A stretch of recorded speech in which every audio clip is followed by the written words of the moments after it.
Hello friends, welcome to my channel FinTech Logics.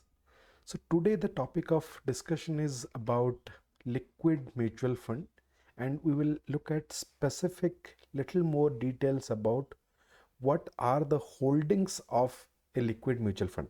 So if you have not seen my earlier video on liquid mutual fund, I will provide the link here. Please have a look.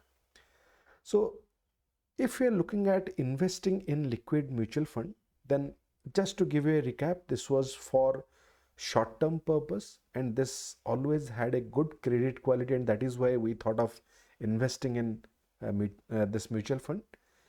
This is highly liquid in nature, and as per government norms, this earns only through your interest payment. So that is why probably this is one of the safest funds to invest if somebody is looking at a fixed horizon of investment. Now, if we go into little depth of what is there as part of the holdings, so primarily it has CP, that means your commercial papers, it has your CDs, it has your treasury bills, it has your GOI, that means Government of India bonds, and it has non-convertible debenture bonds, NCD bonds. Now, from your uh, portion, if you see that, okay, what is government backed? So normally, because liquid funds primarily invest in T-bills and government bonds, which are backed by government, you would see that primarily T-bills and Government of India bonds are completely backed by government.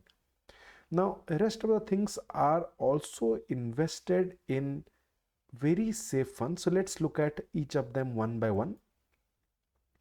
So if we're talking about CP, this is the maximum proportion of any liquid fund. So primarily 40 to 45% is invested in CPs. Now, as per the SEBI norms, your 20% of this fund cannot be invested in the CPs of one sector. So that is why this is made to do a diversification of your risk. So that is why this is less risky, and this is the unit that gives us maximum return.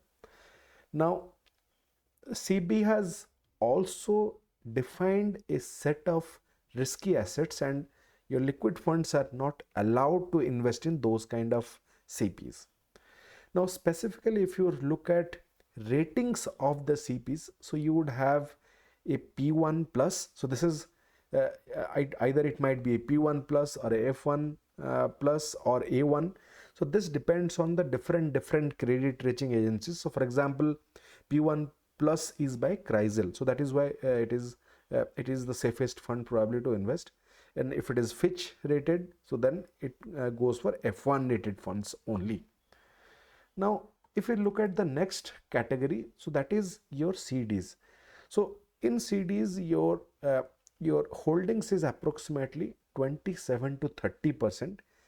Primarily, it invests in PSU bonds. So your public sector unit bonds it invests in, and again this was also very highly rated bonds like your P1, F1 and all. The next one in this category is T-bills or treasury bills.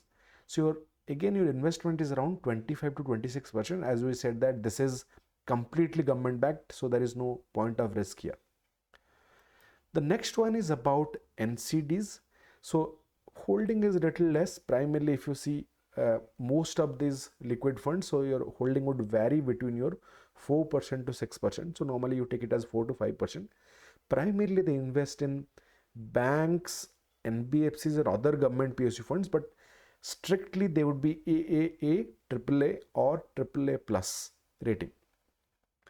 Now, the last unit is about Government of India bonds. So primarily, in most of the mutual funds that I have seen, this is less than 1%, or to make your because the yield is little less these days. So primary liquid funds have reduced their holdings here to a very less level, almost a nil level.